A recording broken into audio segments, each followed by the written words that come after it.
Britishers ने अगर India पे रूल ना किया होता तो आज अमेरिका नहीं बल्कि इंडिया वर्ल्ड की सुपर पावर होता। सुनने में बड़ा अजीब लगता है ना कि अमेरिका की जगह इंडिया कैसे सुपर पावर हो सकता है, लेकिन ये बिल्कुल सच है। ब्रिटिशर्स के रूल करने से पहले इंडिया एजुकेशन, इकोनॉमिक्स और हेल्थ के मामले में बाकी दुनिया से काफ़ी आगे था। लेकिन जब ब्रिटिशर्स इंडिया में आया और रूल करना शुरू किया तो धीरे धीरे इंडिया को लूटता गया और खोखले बनाते चले गए। लेकिन क्या कभी आपने सोचा है कि अगर ब्रिटिशर्स इंडिया पे ना आता तो आज इंडिया किस पोजीशन पे होता? इंडिया की जो वो 200 ईयर्स की ट्रेजिक हिस्ट्री है वो अगर ना होता तो क्या आज इंडिया चाइना और यूएसए से आगे होता? मुझे लगता है ये बहुत इम्पोर्टेंट क्वेश्चन है और हमें इसके बारे में बात करना चाहिए। और इसीलिए आज हम इस टॉपिक पर ये सारे सेक्टर्स में बात करेंगे और जानने की कोशिश करेंगे कि अगर हिस्ट्री परफेक्ट रहता इंडिया के हिसाब से तो इंडिया आज किस पोजीशन पे रहता। तो क्या आप इंटरेस्टेड हो ये जानने में what if history went perfect for India?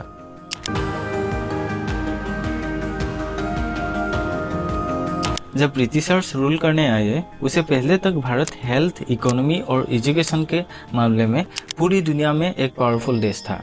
Ancient time में जब गुप्ता एम्पायर था उस समय तक भारत वर्ल्ड की जीडीपी में 33% कंट्रीब्यूट करता था और उसी समय पर भारत को सोने की चिड़िया भी कहा जाता था। भारत बिजनेस और इकोनॉमिक पावर के लिए भी पूरी दुनिया में फेमस था।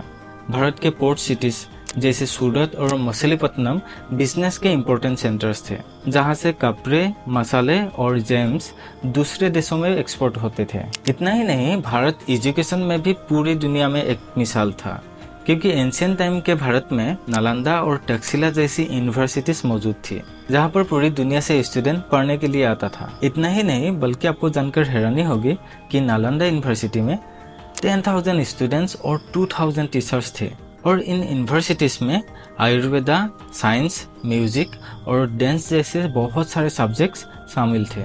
Health care point of view से भी भारत बहुत आगे था। इसी टाइम में भारत में सुश्रुत और सरक्का जैसे फिजिशियन मौजूद थे, जिन्होंने मॉडर्न वर्ल्ड को भी काफी कुछ दिया है।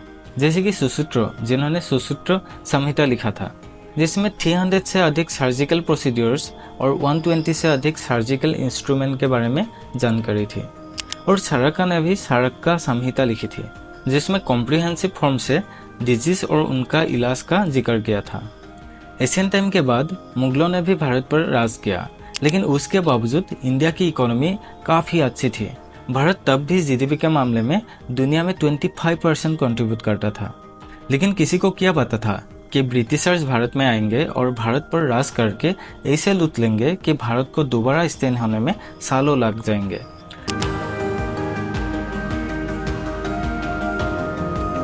(1608) तक भारत एकदम खुशहाल देश था कि भारत में पहली बार ब्रिटिशर्स आते हैं और गुजरात में व्यापार करने के लिए इंडिया में ईस्ट इंडिया कंपनी एस्टेब्लिश करते हैं। ब्रिटिशर्स भारत में बिजनेस करने के लिए आए थे, लेकिन धीरे धीरे पॉलिटिकली भी मजबूत होते रहे। और फिर 1957 में वॉर ऑफ प्लेसी के बाद रॉबर्ट क्लिफ के लीडरशिप में ब्रिटिशर्स ने बंगाल को जीत लिया और बंगाल में ब्रिटिश रूल की फाउंडेशन रखी। लेकिन ब्रिटिशर्स का मकसद तो कुछ और ही था। उन्हें तो पूरे भारत पर राज करना था और किसी भी देश पर राज करने से पहले उसका एजुकेशन सिस्टम को खत्म किया जाता है, क्योंकि एजुकेशन किसी देश की सबसे बड़ी मजबूती होती है।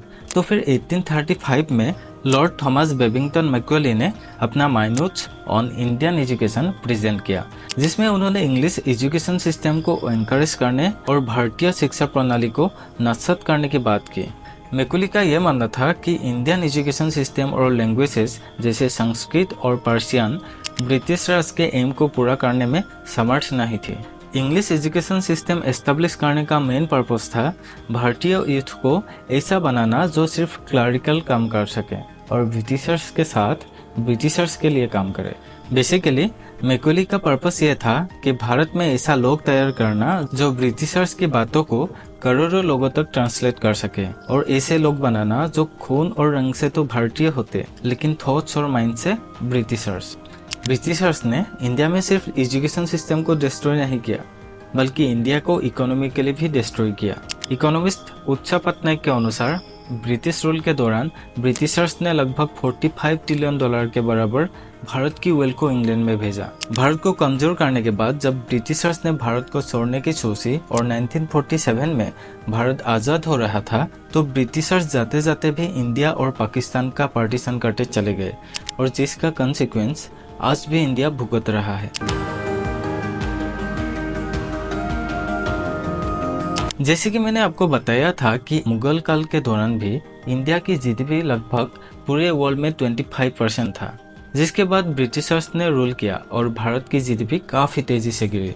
लेकिन अगर ब्रिटिशर्स का रूल ना होता तो आज आपको भारत की जीडीपी में ग्रोथ कंटिन्यू देखने को मिलती और भारत दुनिया की सुपर पावर होता और भारत का एजुकेशन सिस्टम भी काफी मजबूत होता, क्योंकि इंग्लिश एजुकेशन सिस्टम आने के बाद इंडिया में लोगों के लिए स्टडी करना और कॉन्सेप्ट को समझना काफ़ी डिफिकल्ट हो गया है। अब आप रसिया और चाइना को देखेंगे तो वहाँ पर उनकी लैंग्वेज में ही स्टडी कराई जाती है, जिसका रिजल्ट ये होता है कि उन्हें कोई दूसरी लैंग्वेज नहीं सीखनी होती और डायरेक्ट अपनी लैंग्वेज पर स्टडी कर सकते हैं और कॉन्सेप्ट आसानी से क्लियर हो जाता है। इंग्लिश एजुकेशन सिस्टम आने से सिर्फ एजुकेशन पर ही फर्क नहीं पड़ा, बल्कि इंडिया टेक्नोलॉजी के मामले में भी काफी पीछे हो गया। जब एंशिएंट टाइम में भारत में तक्षशिला और नालंदा जैसी यूनिवर्सिटीज थी और वहाँ पर देश की लैंग्वेज में साइंस टेक्नोलॉजी जैसे सब्जेक्ट पढ़ाया जाते थे, जिसका रिजल्ट ये था कि भारत ने ही जीरो का कंसेप्ट पूरे दुनिया को दिया था और हमारे देश में रामानुजन जैसे मैथमेटिशियन मौजूद थे। ब्रिटिश रूल की वजह से इंडिया की सोशल और कल्चरल स्ट्रक्चर पर भी काफी इम्पैक्ट पड़ा, जिस वजह से लोगों ने धीरे धीरे वेस्टर्न कल्चर को अपनाना शुरू किया और भारत का ट्रेडिशन और कल्चर काफी कमजोर होता गया। आज आपको इंडिया की सिटीज में वेस्टर्न कल्चर ही ज्यादा देखने को मिलता है। इसके साथ साथ ट्रेड के मामले में भी भारत काफी पीछे हो गया है, क्योंकि जब इंडिया और पाकिस्तान का बंटवारा हुआ और बाद में बांग्लादेश पाकिस्तान से सेपरेट हुआ, इसीलिए भारत 3 हिस्सों में बंट गया है, जिस वजह से दुनिया के आधे देश पाकिस्तान के साथ, आधा इंडिया के साथ और बहुत सारे देश बांग्लादेश के साथ ट्रेड करता है। आप एक बार सोच के देखो, बांग्लादेश अब पूरी दुनिया को क्लोथ एक्सपोर्ट करता है और इंडिया और पाकिस्तान में बहुत सारे एग्रीकल्चरल प्रोडक्ट प्रोड्यूस किए जाते हैं। और अगर इंडिया डिवाइड नहीं होता तो आज पूरी दुनिया सिर्फ इंडिया से ही ट्रेड करता और इंडिया आज पॉलिटिकली और इकोनॉमिकली जिस पोजीशन पे है उससे बहुत आगे होता। दोस्तों, आप खुद ही सोच के देख सकते हैं कि अगर ब्रिटिशर्स ने इंडिया पर रूल ना किया होता तो सोने की चिड़िया कहे जाने वाला हमारा देश आज कहाँ पे होता। तो दोस्तों, आपके हिसाब से अगर ब्रिटिशर्स ने इंडिया पे रूल ना किया होता तो आज इंडिया किस पोजीशन पे होता? लिखिए इसके बारे में कमेंट सेक्शन में और हो सके तो वीडियो को एक बार लाइक कर दीजिए। मिलते हैं नेक्स्ट वीडियो में, तब तक के लिए थैंक यू वेरी मच।